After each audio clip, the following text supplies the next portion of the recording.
Angela here again, and I'm back in my greenhouse today. And I came out here, and it was kind of just sprinkling, and now it's a full-blown raining. And of course, you know, I was having a good hair day, and now I've been out in the rain trying to get some plants in here, and of course, that's what always happens.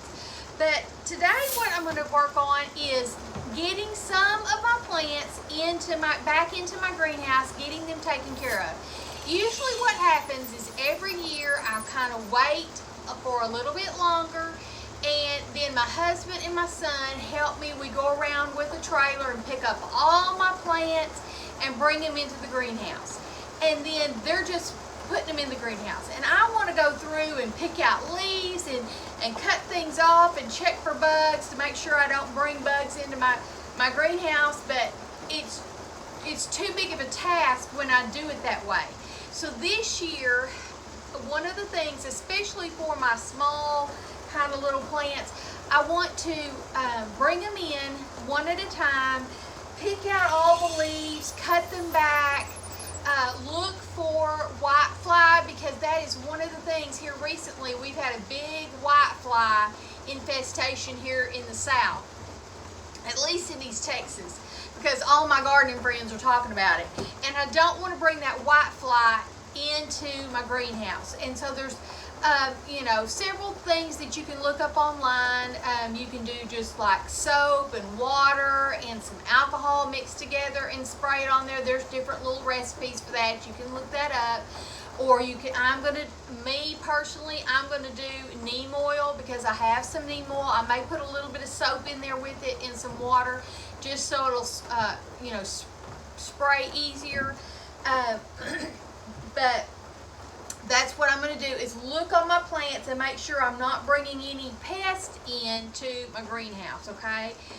So, one of the things that I'm doing today, like I brought in this plant, and it's been under a tree. My leaves are already starting to fall, so I definitely have leaves and stuff all in there. And leaves are great outside, but not maybe so good in your potted plants, because they can harbor pests and things like that here in your greenhouse. And so I want to get all that out, and then I'm probably going to work on cutting this back a little bit. Okay, this is not really, it's not a bad time to kind of propagate right now. And so I am going to propagate a few things, but mainly in the winter time. My greenhouse is only here just to kind of keep plants alive. I'm not trying to keep my greenhouse 75 degrees and keep things growing and actively growing. I'm just trying to keep them alive. So, you know, some days if the temperature's nice outside and the greenhouse is holding heat, you know, my greenhouse gets up there. But then there's sometimes when it's really cold outside, I'm just good enough with my heater to hold heat. So those are some things that I'm doing today, is bringing my plants in. Other tasks that I have to do is I've got to get these windows up top shut off to prevent air from going outside. I have kind of a double layer. The top of my roof is made of windows. My whole greenhouse is made of windows, and that was originally all I had on the top, was just my windows. But then we got some greenhouse sheeting that we double layered it. We put it over the windows, and so it kind of has an air trap, which is nice because I can still vent kind of out there in the summertime when it gets really hot here in Texas. And in the wintertime, it kind of helps hold that heat in. So I've got the windows open because it was summertime, so that's one of the chores that my husband and son will have to come do for me, is to shut my windows, because I tried doing that last year and I fell and broke my arm. Not a good thing. All right, so what I'm going to do here today is I'm going to get like a little 5-gallon bucket here and just set it there and pick out all these yucky leaves that are in here in the bottom of my plants.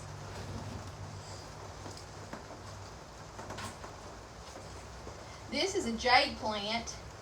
It's very easy to propagate. I have another little jade plant that I probably started off of this jade plant. This one's not as full as I'd like it to be. But the way you get them full is to cut them back, and then they start producing a little bit more. They start sprouting. So by picking the leaves out and everything, you can look for any kind of bugs or pests that's on your plant. One year I brought in I got a plant at a plant swap, did not check it out thoroughly, which is a big no-no. What you should do, especially if you have a greenhouse or something, and it had spider mites, little webs up inside the leaves. That's easy to get rid of with a little bit of rubbing alcohol on a Q-tip. You just rub that on the little web in there. But before I knew it, I had spider mites on several of my plants, and I'd never had spider mites before. So be sure and check all your plants when you get them from a plant swap, that you're not bringing an infestation of something in to your greenhouse. All right, so I got all the leaves out of here, and I'm going to check this over, and I may cut some of this off. Number one, when it's hanging down long like this, it's easy to break off anyways. So it might as well just go on and tackle that.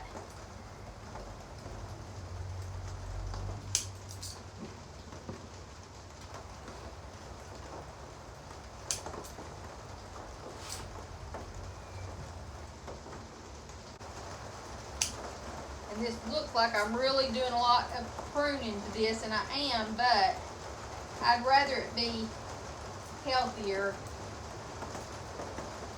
for next year than having real spindly little limbs. Alright, I may have cut that back too much, but that's what I'm doing. See how all this doesn't have hardly any plant in it? I'm probably going to stick some of this down in there. I'm going to go grab some root hormone. Of course, the one day that I had to work in my greenhouse to bring plants in, now it's all raining.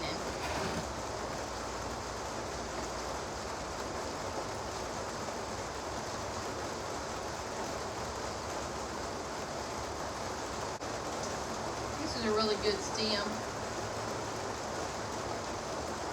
Pull off some of these leaves, these lower leaves. And like I say, I might as well just at least try to root these out. I have this space in this same pot that I can fill in, and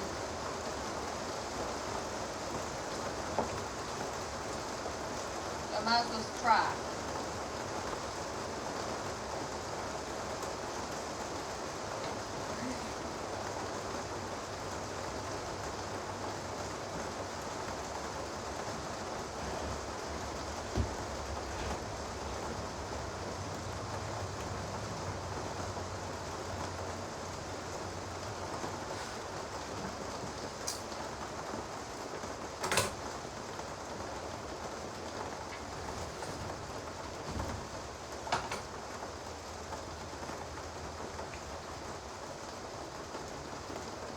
My cat was doing a lot of hunting, and she would jump down onto plants. I was about ready to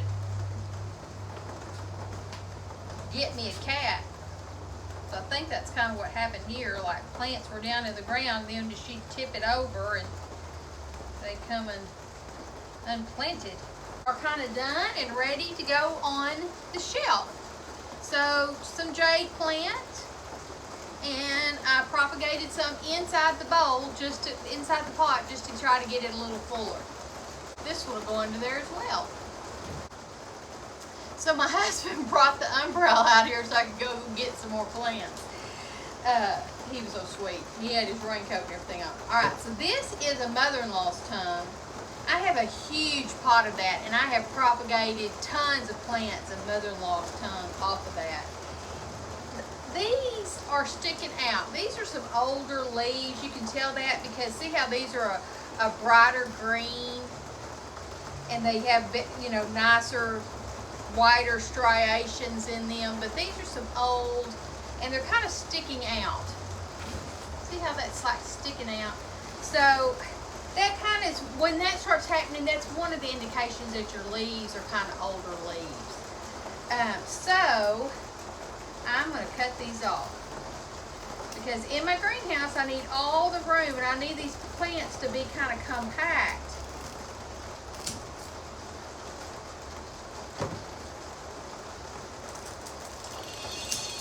These will be good plants though if you wanted to try to propagate some mother-in-law's tongue.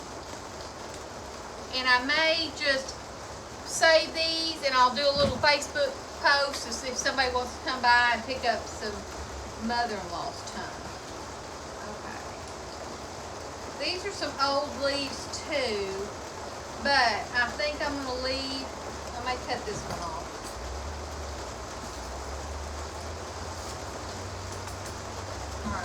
This one's still, it's broken, but it's still straight, so I'm going to leave that. Now, how mother-in-law's tongue works when you propagate mother-in-law's tongue is it has a big rhizome, kind of like an iris plant. And when you plant a mother-in-law's tongue, the rhizome will come to the edge of the pot and then shoot up a leaf. And you can see that.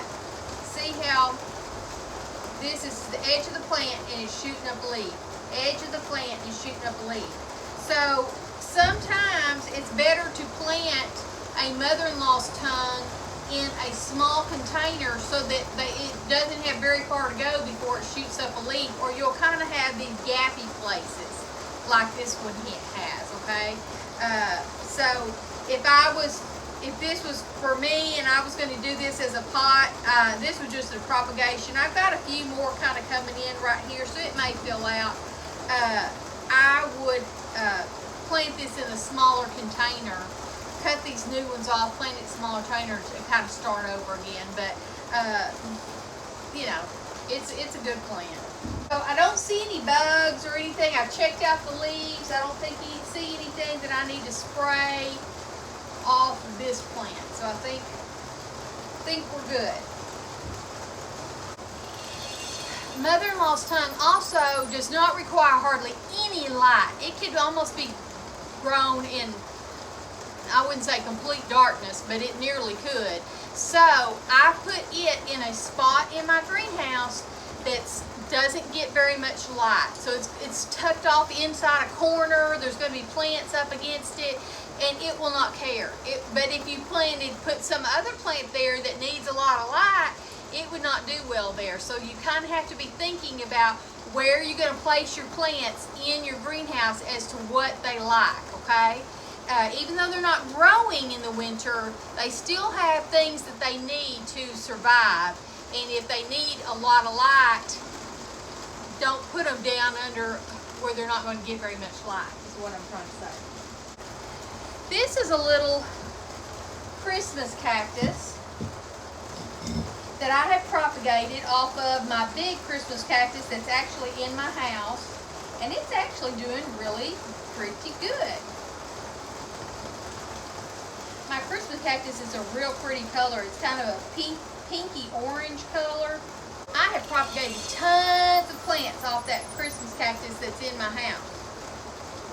And I've given them a lot as presents. They make wonderful presents, wonderful gifts to people. So sometimes, a lot of times my flowers, my plants end up being gifts to people. So that's one way on my homestead that I save money, is that I propagate a lot of these plants that I have, and I propagate them out, and then I give them as gifts. Put a pretty bow in here and put it in, you know, and it makes a lovely gift. So that's one way that I save money on my homestead by not having to buy gifts for people, is to propagate plants. And you'll be surprised, you can go on Facebook just like I'm going to do today, and people are giving away plants. That's the best way to get your plants. I know in our garden club, we had our garden club meeting just last week, and 2 different ladies, one brought seeds to coneflower and this rose plant, rose carrion or something. I've never heard that. A rose carrion and a coneflower. They brought seeds for those, and then another lady brought a cuttings of the basket plant like I have. I'll put a link up here below of the basket plant that I have. But this one is a purple variety, and I was really excited about that. I'm going to pot that up here in a little bit. So that was a different variety that I'd not had. And another lady was cleaning out her flower bed. She's going to drop off yellow cannas to some of the members that wanted them. For a Christmas cactus to bloom, it has to have so many hours of light and so many hours of darkness. So my greenhouse is nice because it doesn't have any kind of artificial light at night or anything, and so that's what's going to make your Christmas cactus bloom. It has to have like 10 or more hours of darkness. So having it out here will make it be ready to bloom when it's time for it to bloom.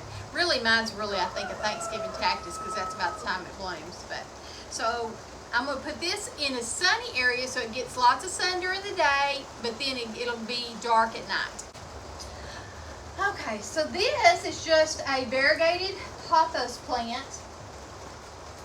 I have 2 of these, and I have also propagated tons of pothos off this plant because pothos kind of like to be root bound as well. So they do a little bit better when they're root bound. I'm just getting all the leaves out of here as best I can, because this was up underneath a tree in the shade, and so when the leaves started falling, I got leaves. And I'm also pulling out any dead leaves on the actual plant, like there's one. I don't want that to be in here all winter, harboring diseases.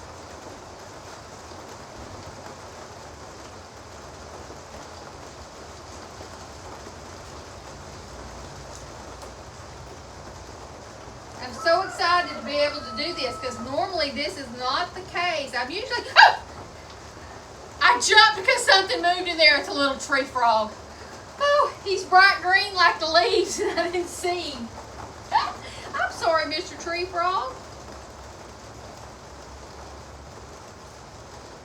I may have to pick you up here in a minute. That scared the pee-wadding out of me. Hey, Mr. Tree Frog. Oh, you jumped. You made me jump. Listen, I don't want him to be in here in my greenhouse all winter long. So I'm going to let him go. I'm telling y'all, that scared the pee-wadding out of me.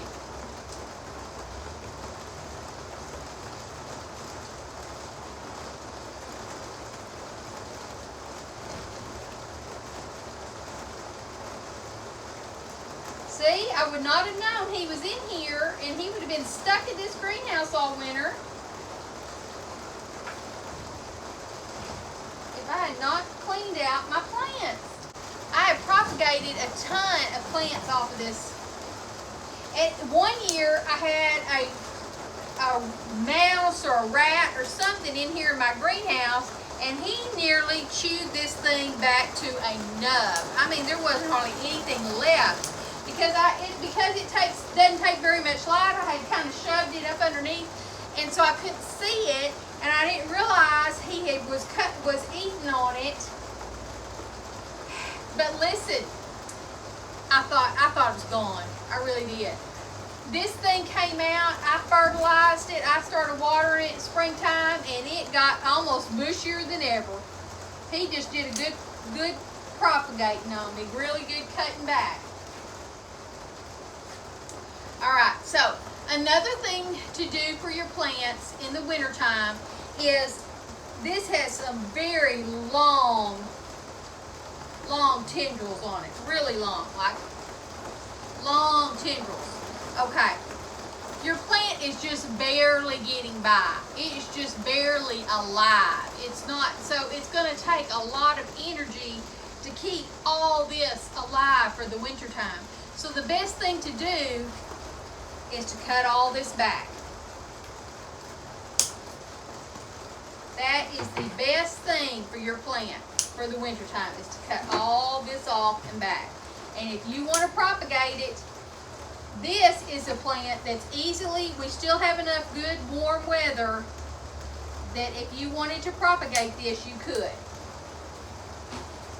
Take it in the house. You could even take it in the house and let it be a house plant to propagate it.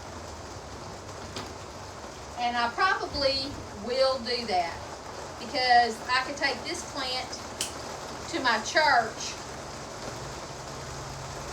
as a plant, one of the things that I'm propagating.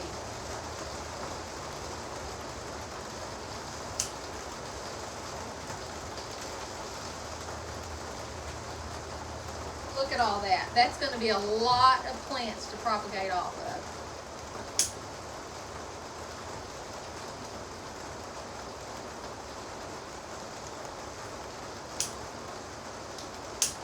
And this plant will love you for it. I did all that cutting back. It will love me now.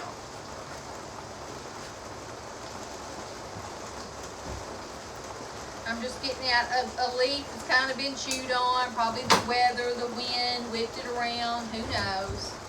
But see, now I've inspected all this. I'm looking underneath the leaves. Not seeing any kind of infestation of bugs or ants or anything. In Texas, we have a big fire ant population that will get inside your pots like that around here. So this has not been, it's been on a table, but even a table, they'll go up the leg of a table and then make a nest in your plants. So it's nice to look at all this before you bring it into your greenhouse. And I'm just going to leave that there because I am going to try to propagate something with that. Alright, so here's this little Swedish ivy plant.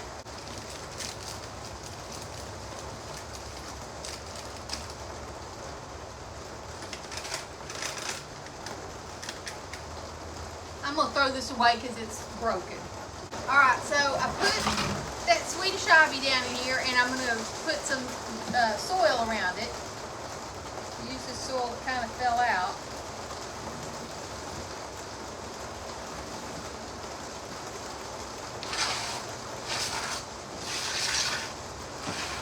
Get all this clean. Alright. Alright, so this is one of the plants I got from the plant swap from Master Gardeners. Really good idea this lady used. This lady used mini blinds as a plant stake. I'm going to put that back in there. I'm going to water this.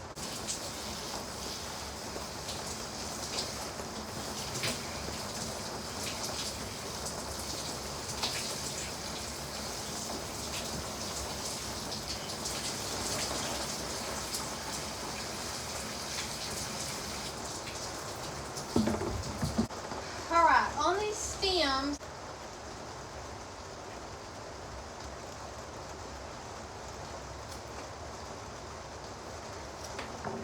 so I'm going to cut these off and make sure I keep them the way they're growing. You want them to stay in the way they're growing. And see, they already have really nice roots coming out of them, okay? So it won't be hard at all for this to propagate. And I'm going to cut these little, I'm going to cut those leaves off. This is going to be the top. You see all those roots that are going to be ready to, matter of fact, I may trim them off a little bit. Ready to go. And I'm just going to go do this the length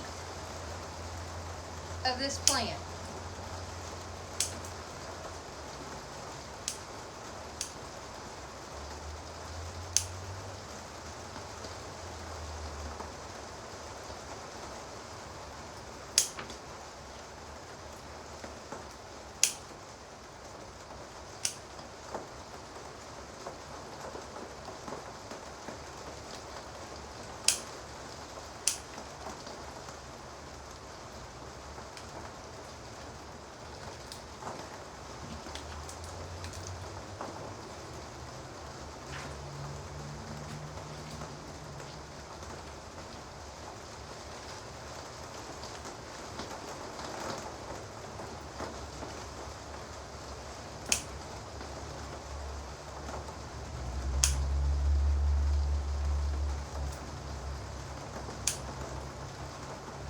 this variegated pothos will make a really pretty hanging basket. Y'all saw all those tendrils that I had on that pot. So I think with this one, I'm going to pot it up as a hanging basket for next year, okay? Let me get some gloves on here.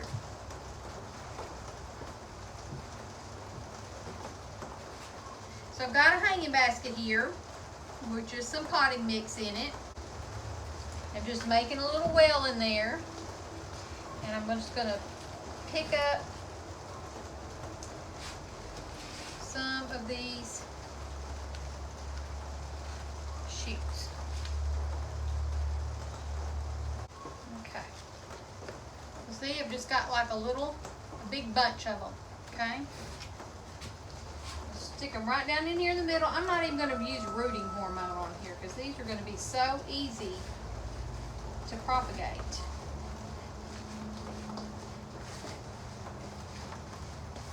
Okay, this is going to need a little bit more potting soil, so I'm going to add some potting soil around the edges. Alright, like I say, normally you don't propagate your plants in the winter, but this is a very easy plant to propagate, very easy because it already has all those roots on it. So this will not suffer in the least and do very well. Wash all these leaves off. Don't want dirty leaves. Wash my pot off.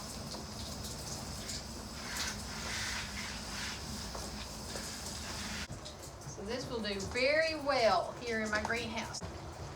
There's another pot. It already has some soil in it. It's very, very dry. Water this a little bit.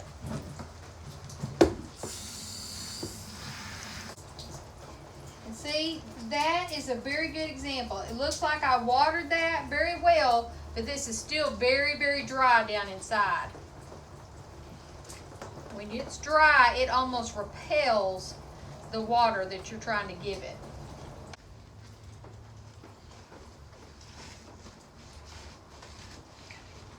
This is going to need some more potting soil as well.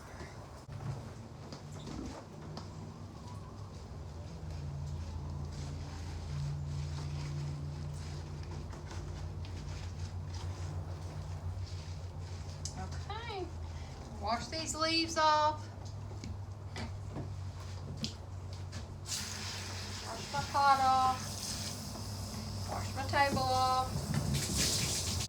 All these steps that I'm taking with these plants are just in preparation for spring. Yes, it'll be good in my greenhouse for wintertime, but when springtime comes, there won't be any leaves in these plants. I won't have to spend time cleaning the plant, cleaning the pot, cutting leaves back. I might have some to cut back, propagating anything.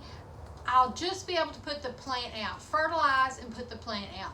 And for me, that's going to be such a lifesaver this spring because I will have my garden going, my seedlings that I'm going to try to grow and sell, grow for my own garden. I have my mother-in-law here that I'm taking care of, my grandbabies, of course, and then also our garden club is doing a garden tour this spring that I'm in charge of. And so my garden is going to be on the garden tour. So all these things are in preparation to help me and save time for me in the springtime. It stopped raining for just a minute, so I'm going to go grab some more plants. I'll be back in a minute. This is my Staghorn fern that I planted out this spring. And it is doing well. It's got 2 or 3, 4 fronds on it, but the most important thing is put on more of these little underleaves, the little underleaves. So it is doing well. Now it doesn't take a lot of sunlight because this is something that would be grown under, attached to the undercarriage of trees. So I'm going to put it in a kind of a shaded, out of the way spot here in my greenhouse.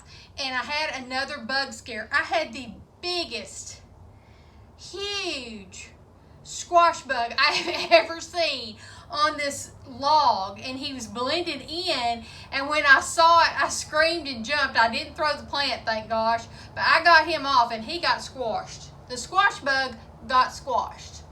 Here's another big jade plant that has got lots of leaves down in here, so I'm going to be getting those leaves out. And it's also got a few other little succulents down in here that are just kind of hanging in there. So I want to be careful with them. This is some sort of aloe, but this aloe is put on some babies.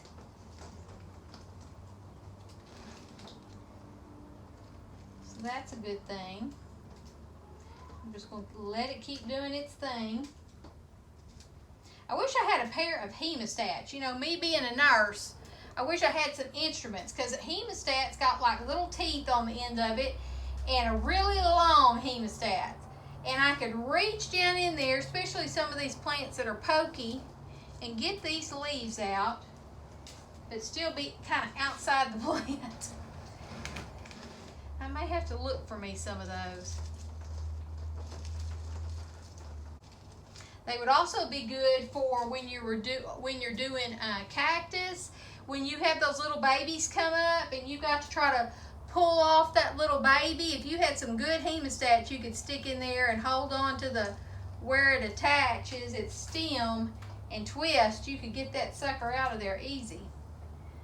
I have to look into that. I need to get me some hemostats. While I'm looking on here, I'm looking to make sure I don't have any spider mites growing. Here's a little cobweb, but I don't think it's a spider mite. I think it's more of just a regular spider.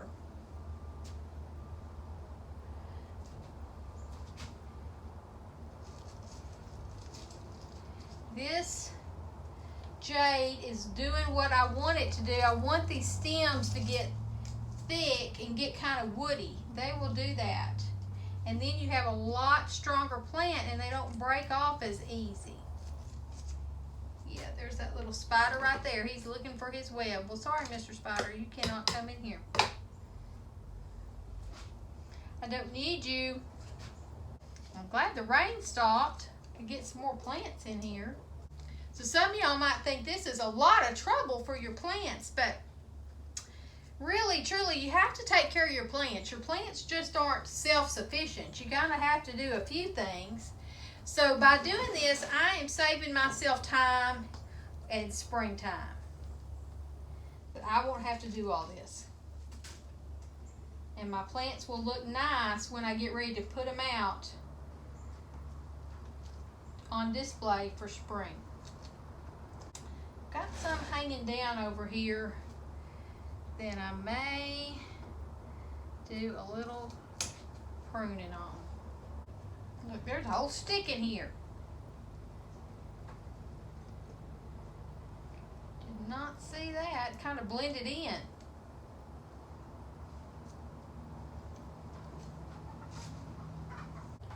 Alright, now you can kind of see that I've got some other kind of succulents in here.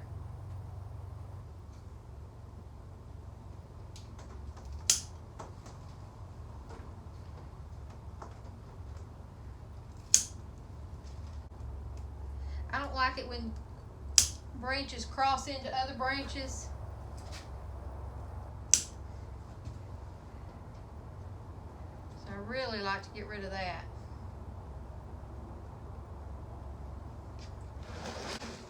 Now see, I've got 1, 2, 3, 4 different types of succulents in this container. And now you can actually see that I have those 4, okay?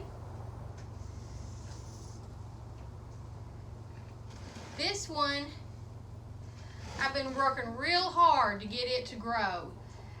I really feel like I should cut it back, but I don't want to mess with it because I have worked really hard on getting this one up and going. These have been pretty easy, these aloes, and of course the jade plant is really easy. So I just kind of gave it a good trim back, okay?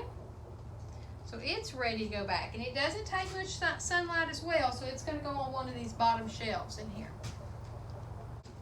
This plant, these are beautiful plants, but they kind of need a lot of maintenance. And I've just had these up underneath the tree. They have a lot of leaves in here that need to be cut out.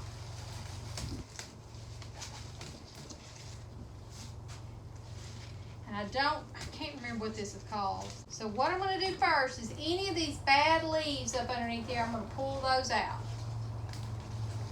And that will help me see a lot about what's going on with this plant.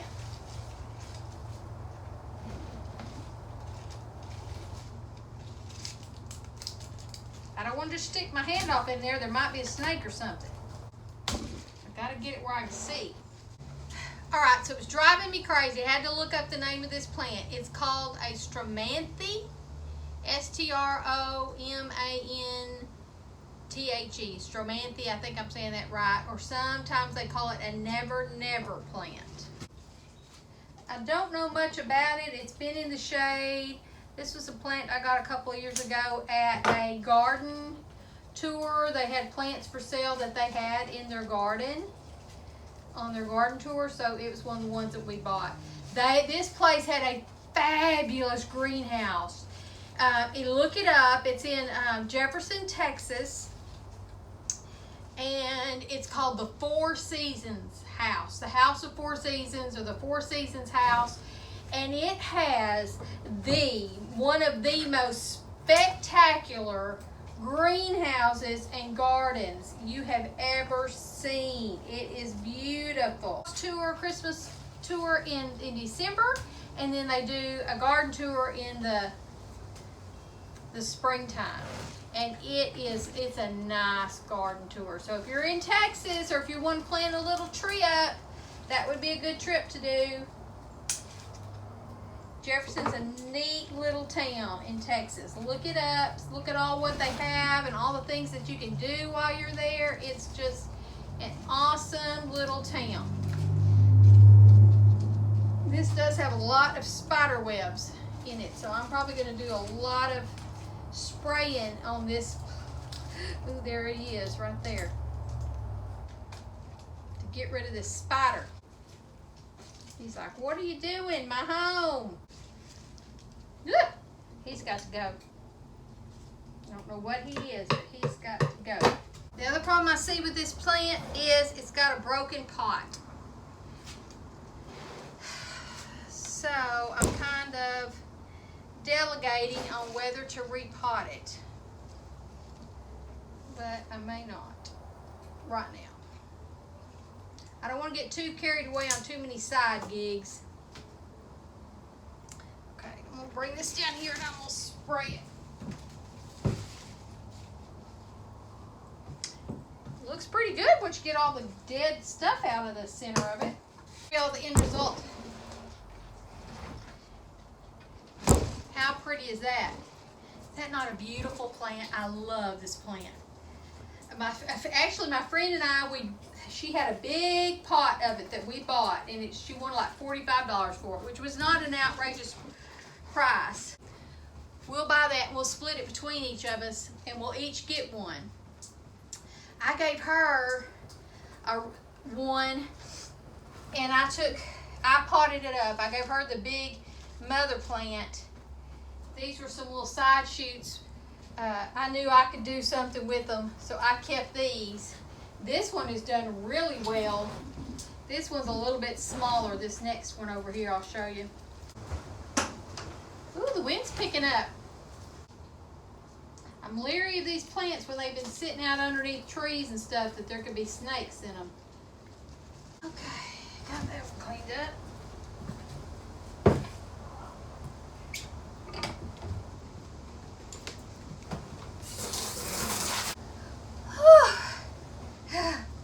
Up.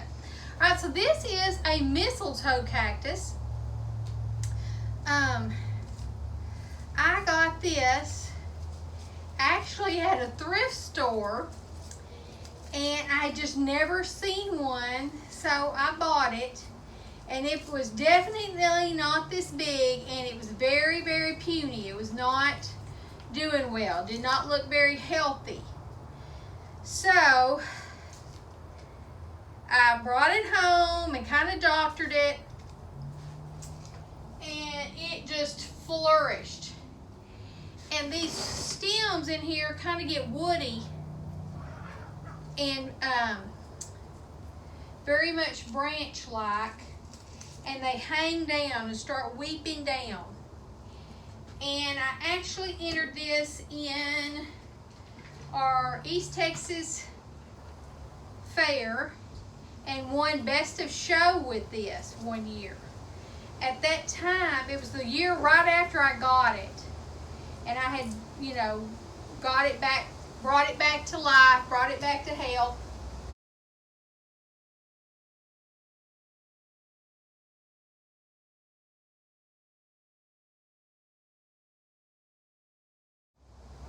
And it had some really long fronds hanging over and just really looked good. And it looks great now, but it was really long and pretty. Since then, just for care purposes and just I propagated off of it, I've cut some of those longer pieces off so that it would just be safer, so these things wouldn't break off, these stems wouldn't break off so easily. But it's called a mistletoe cactus, and it is really pretty. And in the springtime, when you put it outside and it sits there for a little while, it actually has some little yellow flowers that come out on it. But it is a very, very strange little plant. And actually, I didn't even know the name of this plant. I searched that whole year I had it before I entered it into the fair. I searched and searched for the name of this plant. And I finally found it. I had bought got a book. We had kind of like a little garage sale at my garden club, and this lady had brought this book about house plants in there, and you know, tells about all the care, and it was like from Better Homes and Gardens. You got like a little notebook. It's like a club, and you know, every month you got so many inserts that they sent you and all that kind of stuff. And there's a whole big library of them. I just got there was just this one there at the thing, but they must have done that for several years, because a friend of mine, he went to a garage sale and bought like volumes of them. So it must have went on for quite a while from Better Homes and Gardens. And women did that, you know, because they didn't have the internet or anything back then, so they had to have all these books. So, anyways, I was looking through that book when I got it, and I found this plant in it. Who knows? You know, it was from like this. The book was from like the 70s, probably 60s or 70s. So it might have been a popular house plant back in the day, because it's so unusual. But it's called mistletoe cactus. It's not really a cactus, it's some sort of succulent, but that's what they call it. But anyways, I finally found the name of it, because to enter it in the fair, you have to have the proper name. Now, I don't remember off the top of my head what the proper name for it is, but I remember it was called mistletoe cactus.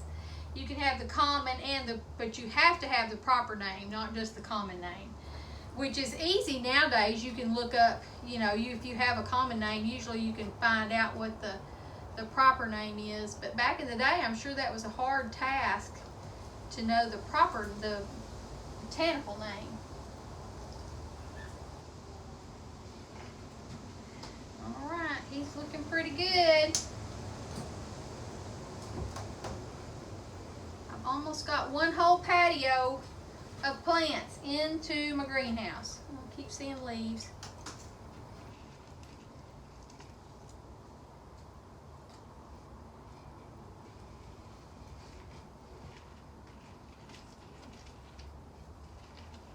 So I'm making some progress. I won't get to all of them today, but as many as I can. Alright, so this is a beautiful succulent pot that I have on my table out there. I definitely want to get all these succulents in. The temperature is dropping out there. It has dropped probably 20 or so degrees just since this morning. So it's a good thing I'm doing this, because I at least want to get some of these big succulent pots in here in the greenhouse. Got a little baby coming on right here. You can't see it. It's right in there, a little baby coming. That's good. This thing, I bought these and they were little teeny tiny, and they have gotten huge. The good thing is I'm not seeing any spider mites or any eggs or anything on these plants. I just saw those spiders, but they're like real spiders, not spider mites. There's a difference. That spider is not going, it's going to eat bugs and things. It's not going to eat my plant. I'm clipping these leaves that are already kind of going bad. I don't want anything to be able to harbor anything while it's here in the greenhouse. I'm just going to wash this off with some soap.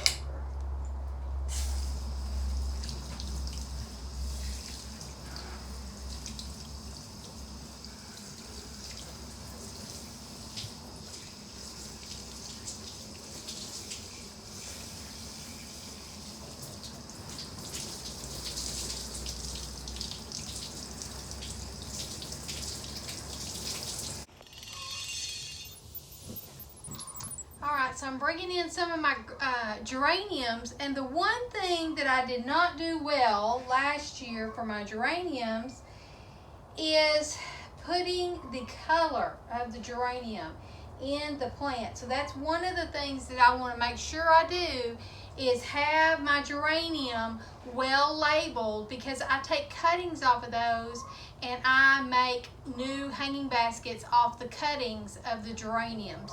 So I need to know what colors they are. And I did pretty good, but there was a couple of plants that I put together that I thought were like all red, and there might be a pink in there.